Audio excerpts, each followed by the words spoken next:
ഒറ്റപ്പെടൽ കാർഡ്. ഭയങ്കര ഒറ്റപ്പെടൽ അനുഭവിക്കുന്ന ആരെങ്കിലും ഉണ്ടോ അവിടെ? ചേട്ടന് സന്തോഷപൂർവ്വം കൈമാറിയിട്ട് എന്താണ് കാരണം?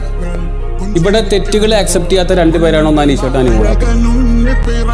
അപ്പൊ അതിനകത്ത് നമ്മൾ എന്തെങ്കിലും പറഞ്ഞു കഴിഞ്ഞാൽ ഇപ്പൊ ഒരാളായിരിക്കും അവരോട് സംസാരിക്കണ്ടാവുക, അപ്പൊ തന്നെ പറയാം നിങ്ങളെല്ലാവരും എന്നെ ഒറ്റപ്പെടുത്തിയാലും ചിലപ്പോ ഞാൻ മാത്രമായിരിക്കും സംസാരിച്ചിട്ടുണ്ടാവുക.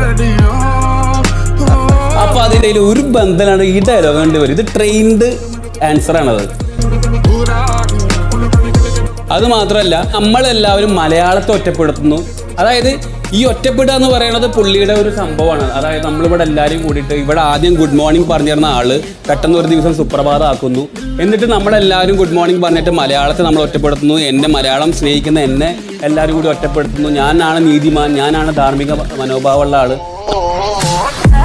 നമുക്കൊന്നും ധാർമ്മികത ഇല്ല എന്നൊക്കെ പറഞ്ഞിട്ട് എല്ലാ രീതിയിലും ഒറ്റപ്പെടുകയാണ്. നമ്മളെടുത്തൊന്ന് സംസാരിക്കാൻ പോകാൻ നിന്ന് കഴിഞ്ഞാൽ അപ്പം ആൾ ഒറ്റപ്പെടും.